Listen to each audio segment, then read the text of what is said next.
Hello everybody, thanks for joining us today. This is Jeff at Building Aquarium Workshop, and I thought we would go ahead and look at the Tanganyikan Cichlid tank. It's a 40-gallon breeder. For those of you who've been with me, you probably remember the 75-gallon. It housed 5 Tanganyikan Cichlids, and unfortunately when I made the move, I think I mentioned that 2 videos back, when I moved out of the house into a townhome, it was a big move, and unfortunately I lost 2 treasured fish. They're all treasured. I love them all. And unfortunately, the 2 I lost were both Lepidiolamproluguses, the attenuatus and the kendali. And it cut deep for sure. The attenuatus, you know, he wasted away. If you remember, he had a banged up eye, which I saved. I used Melifix on him, and you know, he was doing really well. He was a voracious eater. And so it was kind of hard to tell. I took a new job, full-time job. Feeding him once a day wasn't really enough, and I started to feed him really early in the morning before I left as well, drop it in some pellets. And either way, it didn't help, and it took him a while. He wasted away before I even moved. So like I would say maybe 3 weeks. And then the kendali, unfortunately, he did make the move. It only lasted here about a week. He bloated. And I could tell on the way out a couple days before I moved him, it looked like he had bloated and he wasn't really eating. So I moved him. The stress didn't help. He really got along well with the attenuatus, so that probably also didn't help.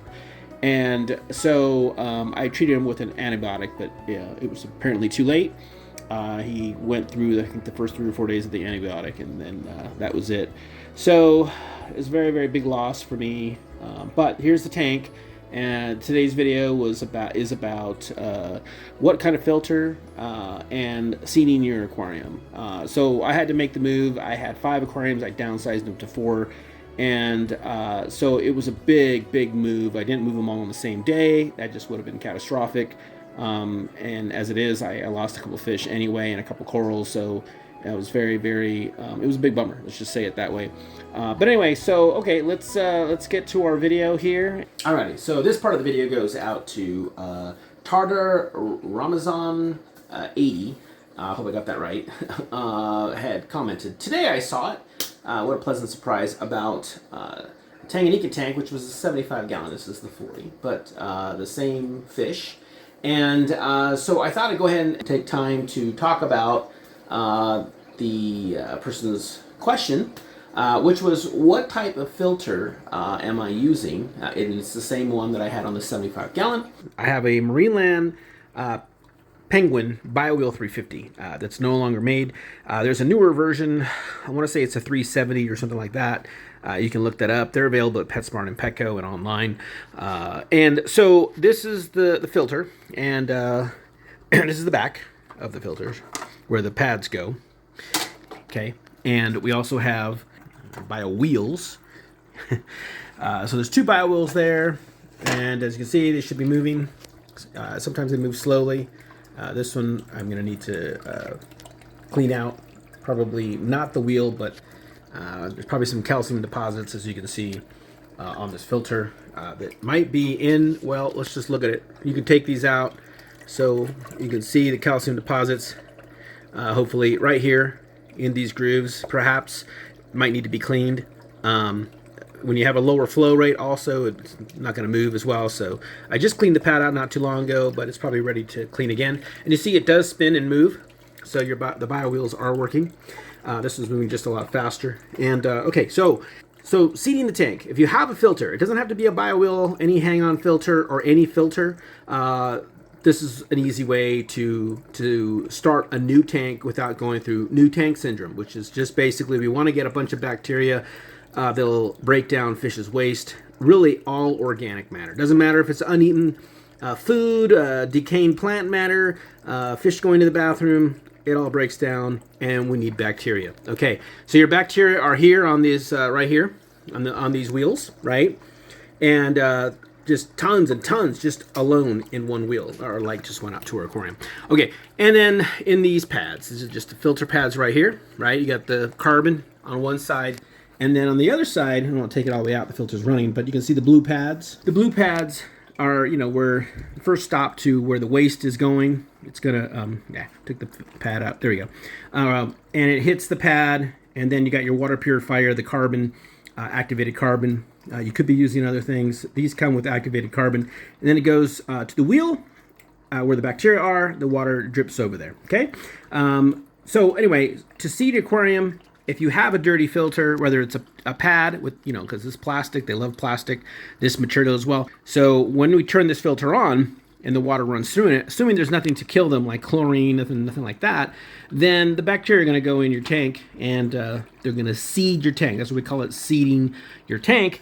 And they're going to be, all over here. The lights are out right now, but we can still see the aquarium.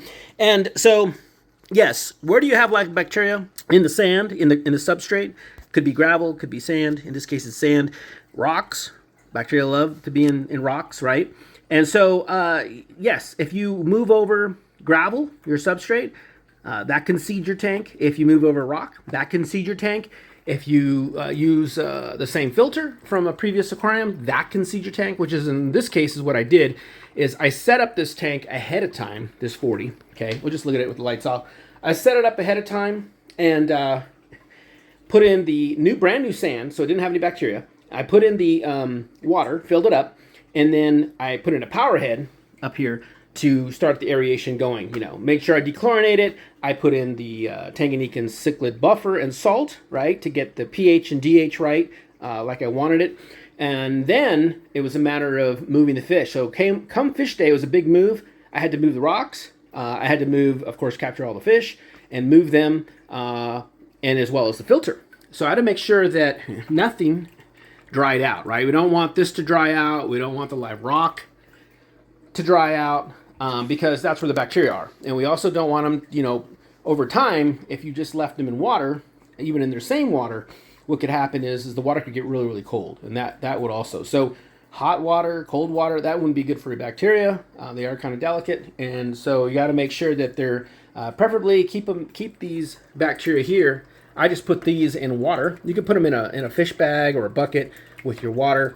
And then I transported it. Luckily, I only moved 5 minutes down the street. So that was pretty easy to go ahead and make the move with all the rock wet in a big plastic container. And let me show you what I used. So here you go. Here's my plastic container. It's like a 5-gallon tub. I put all the live rock in there with its a little bit of water, just as long as it stood wet.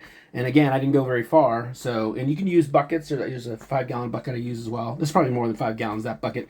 You can see other buckets as well. And those are great to have. Definitely want to have some buckets. And you can put the live rock in there. You can transport fish in there, or you can put them in bags. I put mine in bags so they wouldn't hurt themselves or jump out, nothing like that. But anyway, so there you go. That's great for transporting your live rock with your bacteria. Same with gravel, it would be the same thing. And then, of course, the filter.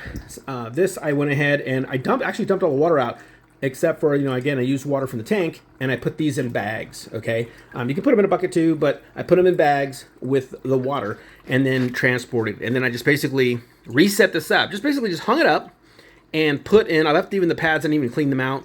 And then I put the pads in and I put the wheels on and plugged it in, and voila, now I'm seeding the tank. Now, you might say, hey, what if I just setting up a brand new tank and I don't have this, I don't have any bacteria yet. And it doesn't matter what kind of filter you're using, right? You don't have any bacteria, they're not in the rock, they're not in or your ornaments, they're not in the substrate, the gravel. So they also sell live bacteria. That's what you'd want to get. I wouldn't get anything that isn't live bacteria. Back in the day, it was Fritzheim number 9. Not sure, I can't remember. I have been at shops and I've seen that they do sell live bacteria. Make sure the live bacteria, maybe look up to see. That might maybe be a future project for me.